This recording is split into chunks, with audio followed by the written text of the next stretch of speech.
இன்றே டவுன்லோட் செய்து உங்கள் ஃபேவரட் ஷோக்களை என்ஜாய் பண்ணுங்க.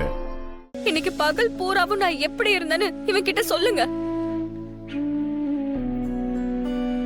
எதுவுமே சாப்பிடாம இவனுக்காக என்னாச்சோ ஏதாச்சோன்னு பயந்துகிட்டு இருந்தேன்ல.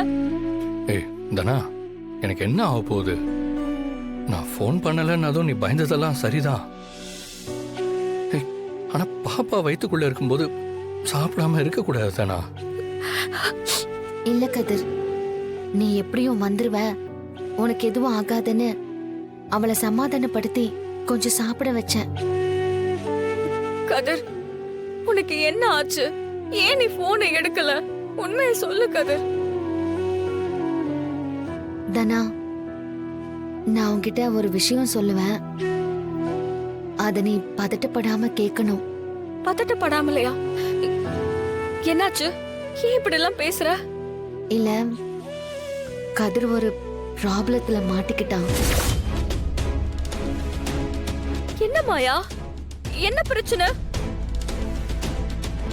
கதிர், என்னாச்சு? என் ஃப்ரெண்ட் இங்க இருக்கிற ஒருத்தங்களுக்கு கொடுக்க சொல்லி ஒரு மெடிசன் கொடுத்து அமிச்சான்ல. ஆமா. அதை இவன் எடுத்துட்டு போகும்போது இவனை கஸ்டம்ஸ்ல இருந்து ஃபாலோ பண்ணிட்டு போயிருக்காங்க. மருந்த சொன்ன ஆள்கிட்ட கொடுக்கும்போது போலீஸ் ரவுண்ட் அப் பண்ணிடுச்சு. கதிர் போலீஸ் கிட்ட இருந்து தப்பிச்சு வந்திருக்கான்.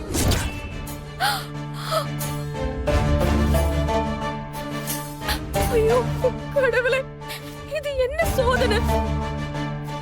தனா தனா, ப்ளீஸ் அமைதியா இரு. அதனாலதான் அவன் போனை சுவிட்ச் ஆஃப் பண்ணி வச்சிருக்கான். சரி, இப்போ என்ன ஆச்சு?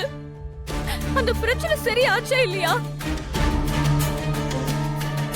தனா, இன்னும் பிரச்சனை முடியல. கதிர் ஃப்ரெண்டு கொடுத்து அனுப்பியிருக்கிறது நம்ம நாட்டுல தடை செய்யப்பட்ட மருந்தான். கதிரை கஸ்டம்ஸ்ல பிடிக்காம இவங்கள கேங்கோட பிடிக்கிறதுக்காக கதிரை ஃபாலோ பண்ணிட்டு போயிருக்காங்க. அவனுங்களும் எஸ்கேப் ஆயிட்டானுங்க. நல்ல வேலை நம்ம கதிரும் மாட்டல.